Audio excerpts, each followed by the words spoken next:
Bonjour. Et j'ai combien de temps à disposition? OK, on y va. Alors, MPS, Microprécision Système, réalise des dispositifs microsystèmes destinés à des domaines pointus de précision, dans tous les cas, destinés à l'horlogerie, comme le roulement à billes pour le rotor, le médical implantable ou non, et aussi les domaines de l'optique, de l'automation. Voilà. Merci beaucoup. Au revoir.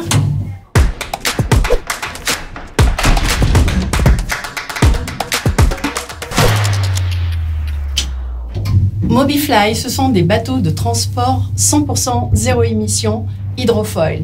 À partir du moment où le bateau se lève, il devient très efficace énergétiquement. En termes d'énergie par passager, on bat un vélo 45 km/h et on transporte les passagers de manière sereine, sur l'eau, sans vagues, sans bruit, sans pollution, en utilisant toute la technologie issue de la compétition de nos équipes.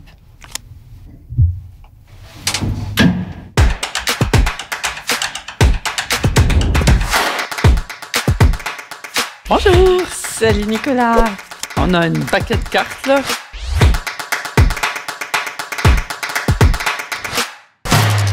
Alors j'ai une question pour toi.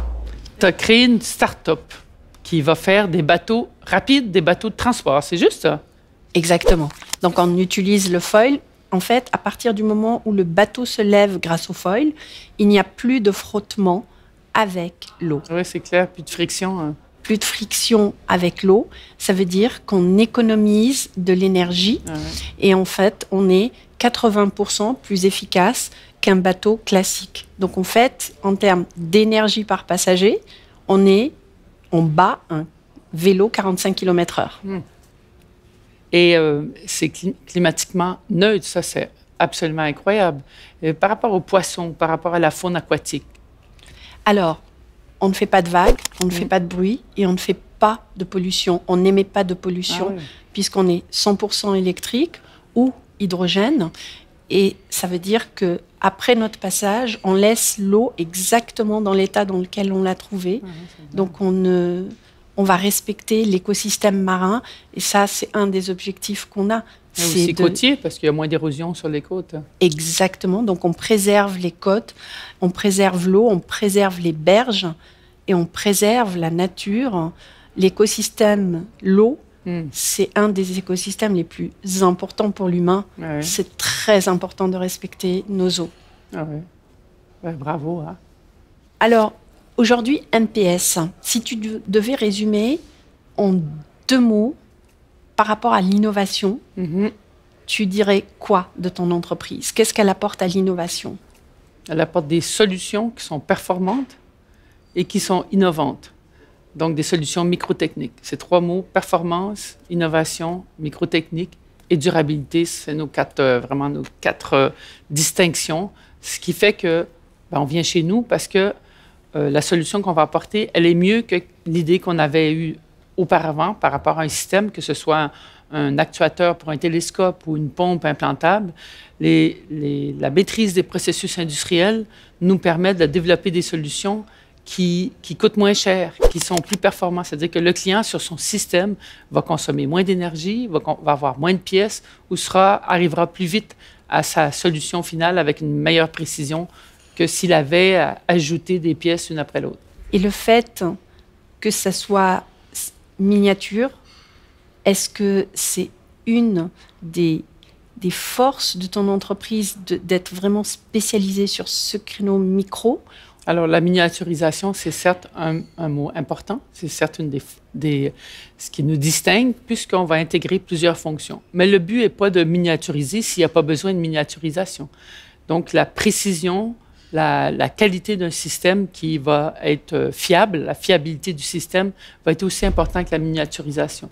Mais on ne va pas développer un système précis d'immense grandeur. Oui. On va toujours travailler dans des plus petits systèmes, ceux qu'on retrouve dans l'optique, l'horlogerie, l'automation ou que ce soit dans le domaine de la précision.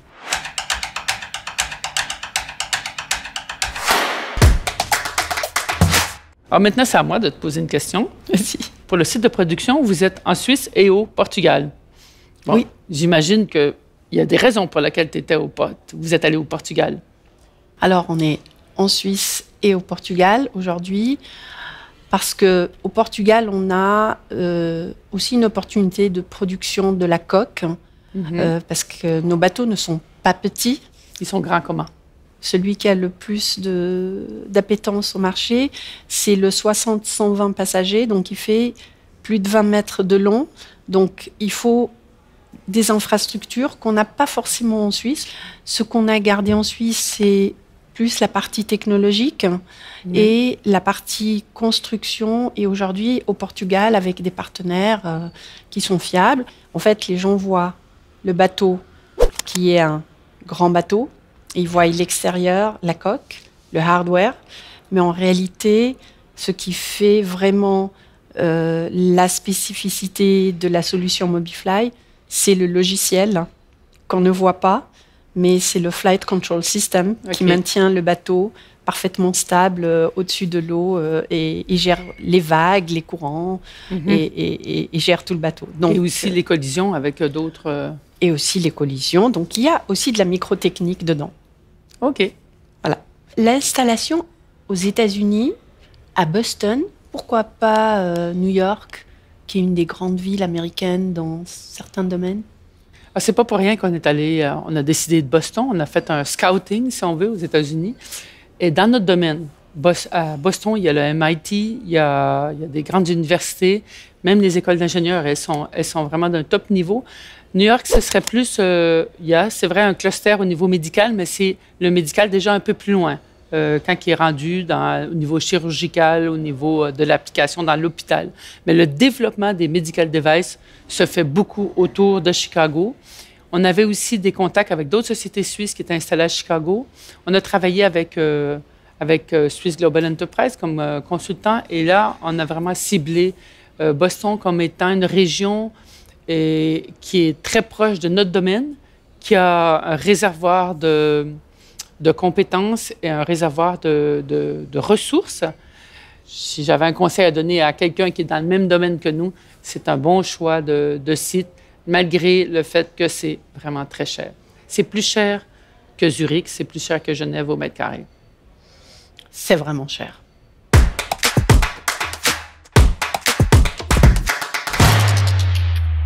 Qu'est-ce que tu conseillerais à de jeunes entreprises suisses, comme MobiFly par exemple, qui ont un marché d'export, qui veulent s'implanter à l'extérieur et qui veulent développer leur marché? Quel serait ton conseil? Votre marché, il doit être global.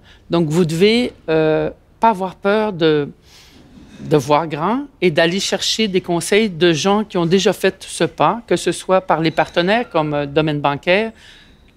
Les reviseurs, ils sont aussi globaux. Donc, il faut vraiment y aller puis prendre l'information, prendre les contacts, prendre le network de ces gens qui sont déjà dans un réseau global. Donc, il ne faut vraiment pas avoir peur de tisser ce network et d'aller chercher les informations et les partenariats, mais à travers souvent des partenaires qu'on a déjà soit dans l'opérationnel ou soit au niveau du conseil d'administration. Et au niveau du network, cette fois-ci, du réseau plus de l'innovation, est-ce que tu as un conseil pour les jeunes entreprises innovantes? Alors, en Suisse, on a une agence de l'innovation qui est vraiment maintenant bien implantée, la InnoSuisse, et qui a aussi des relais internationaux. Donc, mon plus grand conseil, ce serait de vraiment s'approcher d'InnoSuisse pour voir une société qui est innovante, qui est dans le domaine durable, qui va apporter beaucoup. Elle a vraiment des grandes chances de pouvoir accéder à ce réseau, que ce soit le réseau InnoSuisse, mais aussi, en Suisse, on a Swiss Global Enterprise, on a des institutions qui sont là à disposition et qui ont un réseau mondial. Et en choisissant les pays, il y a des experts dans tous les pays. Il ne faut pas avoir peur d'aller vers les experts.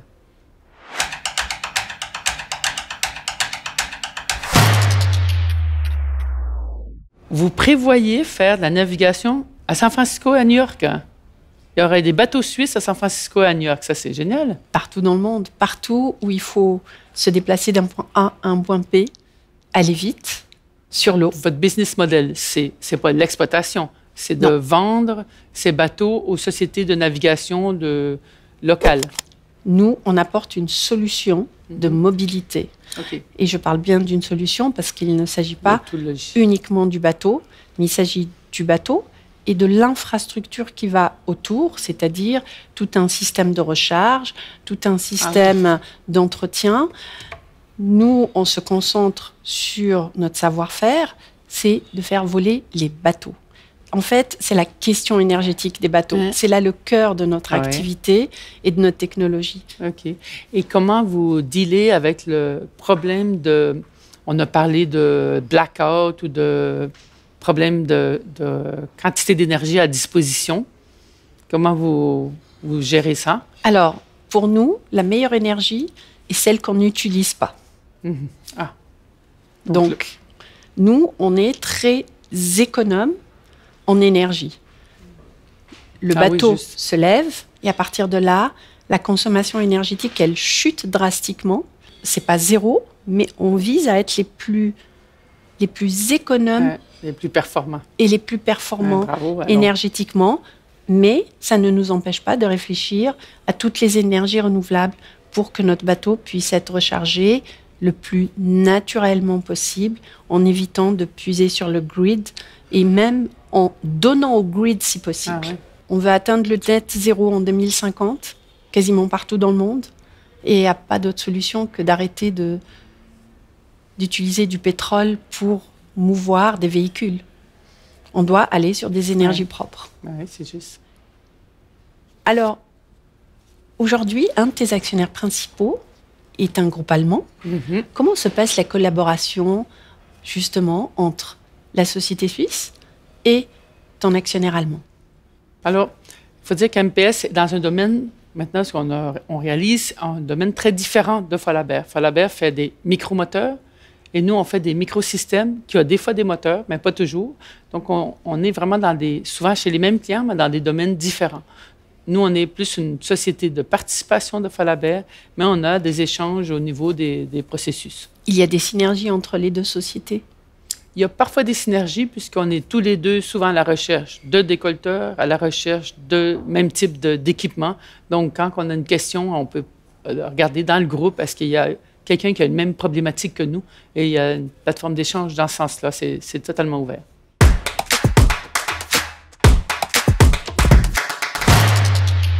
Moi, j'ai encore une question ici. C'est quoi la stratégie d'expansion dans les 5 prochaines années? Est-ce que ça va être de s'implanter sur d'autres continents, être plus proche de vos marchés? Alors, aujourd'hui, on a mis en place le premier prototype de notre technologie. On l'a démontré sur le Léman. On a prouvé que notre technologie fonctionne. Maintenant, on travaille sur l'étape suivante, c'est l'industrialisation de notre technologie et avec une fiabilité et une qualité toujours la même. Et donc là, c'est ce processus de mise en production sur lequel nous travaillons pour pouvoir, toujours dans un souci écologique, produire là où sont nos clients, parce qu'il n'y a pas beaucoup de sens aujourd'hui à produire tout dans un endroit, puis à envoyer ça par des containers.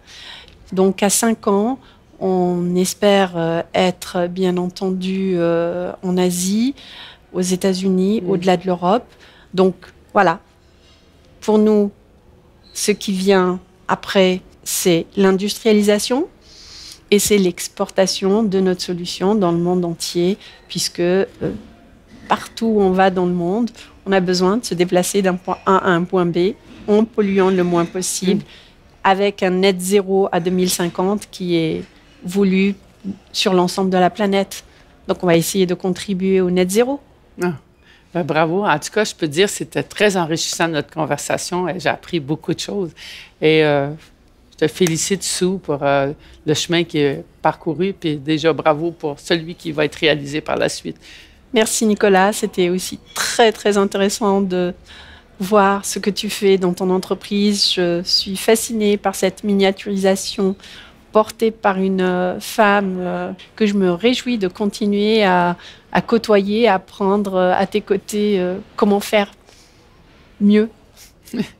Eh bien, je te propose qu'on aille prendre un verre pour en discuter. Oui, on y va alors. On va aller.